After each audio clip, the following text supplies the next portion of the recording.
Class 10 جیسا کہ ہم لوگوں نے سبق پڑھا تھا ڈپٹی نذیر احمد صاحب کا، جس کا نام تھا وقت.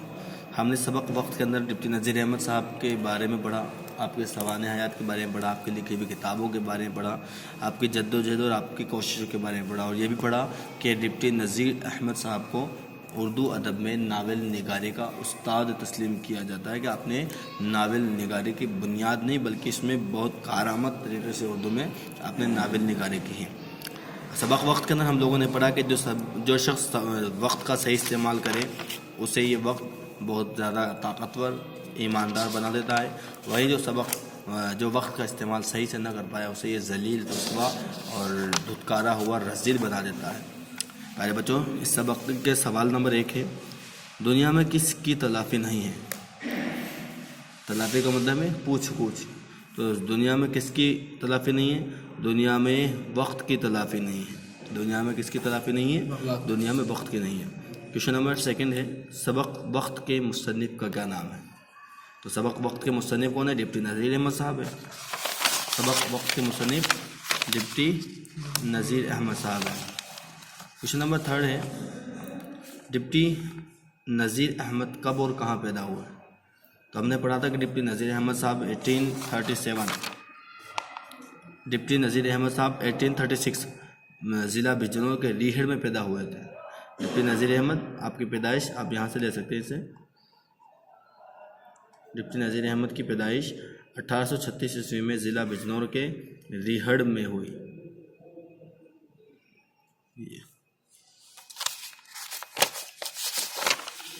اگلا سوال ہے سوال نمبر 4، لفظ ذلیل کا معنی کیا ہوتا ہے؟ لفظ ذلیل کا مطلب ہوتا ہے دھتکارا ہوا، یعنی رسوا. لفظ ذلیل کا معنی ہوگا رسوا یا بدنام، جو بہت زیادہ بدنام ہو، اس زمانے میں سے ذلیل کہتے ہیں. اگلا ہے کویشچن نمبر 5، وقت کو کس طرح استعمال کرنا چاہیے؟ تو جیسا کہ ہم لوگوں نے پڑھا سبق وقت کے اندر کہ وقت کو جو شخص اچھے سے گزارتا ہے یہ وقت اسے بہترین طریقے سے نامور بنا دیتا ہے. تو اگر سوال بنتا ہے کہ وقت کو کس طرح استعمال کرنا چاہیے، تو وقت کا استعمال ترتیب دے کر کے کرنا چاہیے، وقت کا استعمال ٹھیک ڈھنگ سے کرنا چاہیے، کیونکہ یہی وقت ہے جو ہمیں ترقی دلاتا ہے، جو ہمیں فائدہ پہنچاتا ہے، اور یہی وقت ہے اگر ہم اس کا صحیح سے استعمال نہ کریں تو ہمیں نقصان میں پہنچا دیتا ہے. اگلا ہے کویشچن نمبر 6، وقت دبے پاؤں نکل جاتا ہے، اس کا کیا مطلب ہے؟ تو وقت دبے پاؤں نکل جاتا ہے یعنی وقت جاتے ہوئے پتہ نہیں لگتا، اس کی آواز نہیں آتی وقت کے جاتے میں، یعنی وقت بہت جلدی گزر جاتا ہے. کیونکہ ہم نے پڑھا وقت جو ہے وہ بجلی سے تیز ہے، ہوا سے بھی زیادہ طاقتور اور اس سے بھی زیادہ تیزی سے چلنے والا ہے، اور اس کو کسی چیز سے تشبیہ نہیں دی جا سکتی، کسی کے جیسا نہیں بتلایا جا سکتا. لہٰذا وقت دبے پاؤں نکل جاتا ہے، اس کا معنی ہوگا کہ وقت بہت جلد گزر جاتا ہے، وقت بہت جلدی سے نکل جاتا ہے. اگلا ہے سوال نمبر 7، وقت کی تلافی کیوں نہیں ہے؟ وقت کی تلافی یعنی وقت کی پوچھ گچھ کیوں نہیں ہے؟ کیونکہ وقت بہت تیز گزر جانے والا ہے. وقت کی تلافی، کیونکہ جو چیز بہت جلدی گزر جائے اس کی تلافی کیسے ہو؟ تو وقت کی تلافی ممکن نہیں، اور جو وقت گزر جاتا ہے وہ واپس لوٹ کر نہیں آتا، اس لیے وقت کی تلافی نہیں ہے. جو وقت ایک مرتبہ گزر جائے وہ واپس لوٹ کر نہیں آتا، اس لیے وقت کی تلافی نہیں ہے. کویشچن نمبر 8 ہے، ڈپٹی نذیر احمد نے کن کن عہدوں پر ملازمت کی تھی؟ یعنی کہ آپ نے کون کون سے کام کیے تھے جس سے آپ جو تھے بہت زیادہ ترقی آپ نے پائی تھی؟ تو دیکھیے، ان کی ابتدائی تعلیم گھر پر ہوئی تھی. نذیر احمد مدرس کے طور پر آپ نے شروعات کی تھی. نذیر احمد صاحب نے مدرس کے طور پر ملازمت شروع کی، پھر کانپور میں ڈپٹی کلکٹر کے عہدے پر فائز ہوئے. یعنی کہ آپ نے سب سے پہلے کیا کیا؟ آپ نے مدرس کا پیشہ کیا، اس کے بعد آپ نے ڈپٹی نذیر احمد صاحب نے ڈپٹی کلکٹر کے عہدے پر بھی آپ نے نوکری کی ہے. اگلا ہے کویشچن نمبر 9، وقت کی کیا اہمیت ہے؟ وقت کی کیا اہمیت ہے؟ وقت کی اہمیت یہ ہے کہ جو وقت کا صحیح استعمال کرے یہ وقت اسے بہترین بنا دیتا ہے. جیسا کہ ہم نے سبق میں پڑھا تھا کہ یہی وقت ہے جو آج آپ کو میسر ہے وہ کل آپ کو ملنے والا نہیں ہے، اور یہی وقت ہے کہ جب آپ بہترین طریقے سے استعمال کرو گے تو آپ کامیاب ہو جاؤ گے. دیکھیے یہی وقت ہے کہ سونے اور کھیلنے میں گزر جاتا ہے اور آدمی کو سست اور غبی اور آوارہ اور ذلیل اور رسوا اور خوار اور محتاج اور طرح طرح کے امراض میں مبتلا کر دیتا ہے. اور یہی وقت ہے کہ اگر اس کو اچھے شغل یعنی اچھے کام میں اچھی بات میں لگایا جائے تو انسان کو فاضل، لائق، ہنرمند، نامور، محترم، نیک، ہر دل عزیز بنا کر طرح طرح کی خوبیوں اور بھلائیوں سے آراستہ کرتا ہے. یعنی کہ وقت کی اہمیت یہ ہے کہ جو وقت کا صحیح استعمال کرتا ہے وقت اسے بہترین بنا دیتا ہے، عالم بنا دیتا ہے، فاضل بنا دیتا ہے، ہنرمند بنا دیتا ہے، نیک بنا دیتا ہے. اور جو وقت کی احتیاط نہ برتے، جو وقت کا صحیح استعمال نہ کرے، وقت اسے جو ہے غبی بنا دیتا ہے، کمزور بنا دیتا ہے، ناتما بنا دیتا ہے اور وہ کسی کے آگے ہاتھ پھیلاتا ہوا نظر آتا ہے. اس طریقے سے وقت کی اہمیت بہت زیادہ ہے. اگلا ہے کوشچن نمبر 10.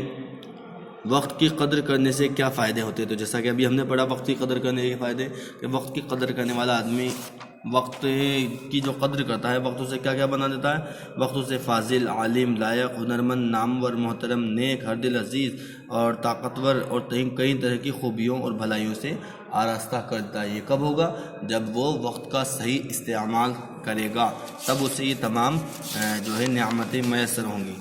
اگلا ہے question number 11. Deputy Nazir Ahmad کی تصانیف کے نام لکھیے. تو جیسا کہ ہم لوگوں نے سبق شروع کیا تھا اور اس وقت میں نے آپ سے کہا تھا کہ یہ سوال بورڈ کے ایگزام میں آ چکا ہے، لہٰذا ہمیں یاد ہونا چاہیے کہ ڈپٹی نذیر احمد کی تصانیف. ڈپٹی نذیر احمد صاحب کی تصانیف میں دیکھیے آپ مرات العروس، توبۃ النصوح، ابن الوقت، یہ ان کی خاص تصانیف تھی. دیکھیے مرات العروس، بنات النعش، توبۃ النصوح اور ابن الوقت ان کے مشہور ناول ہے. تو یہ ان کے بہت مشہور تصانیف کے ساتھ ہی آپ نے کلام پاک کا اردو میں ترجمہ کیا اور انڈین پینل کوڈ کا بھی اردو میں ترجمہ کیا تعزیرات ہند کے نام سے. تو یہ آپ کی وہ مشہور تصانیف ہیں جن کا ہمیں معلومات ہونا ضروری ہے.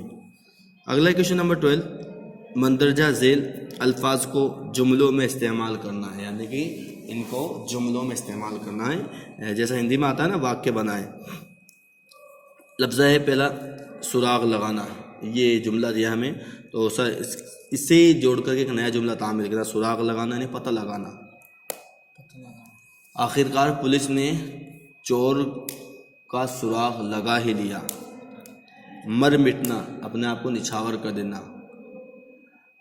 بادشاہ کے حکم پر تمام فوجی مر مٹے. انہوں نے اپنے آپ کو بادشاہ کے آگے سپرد کر دیا.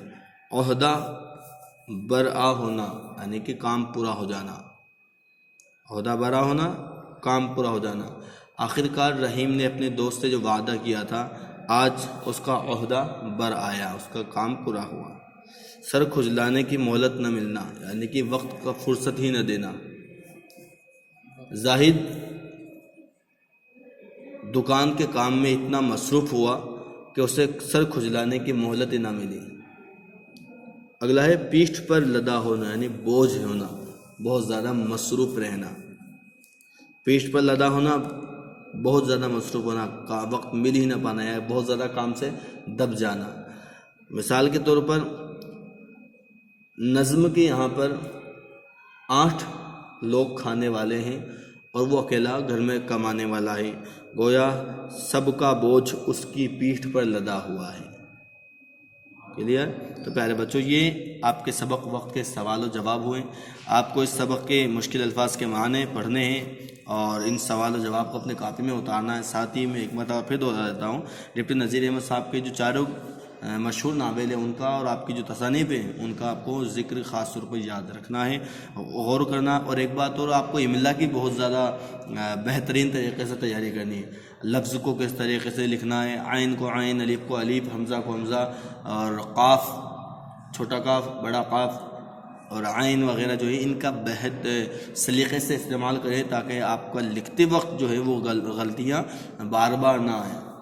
کیونکہ املا کی درستگی ہونا لازمی ہے کیونکہ یہ بھی ایک سبجیکٹ ہے لینگویج، لہٰذا اس کا خیال رکھیں کہ آنے والے امتحانات میں آپ کے نمبر اچھے آئیں. اس کی تیاری یہی رہے گی کہ آپ املا بہترین تیار کر کے رکھیں، خوش خط آپ کا اچھا ہو اور آپ کی یاد جو ہے سبق بھی آپ یاد کرنا شروع کر دیں.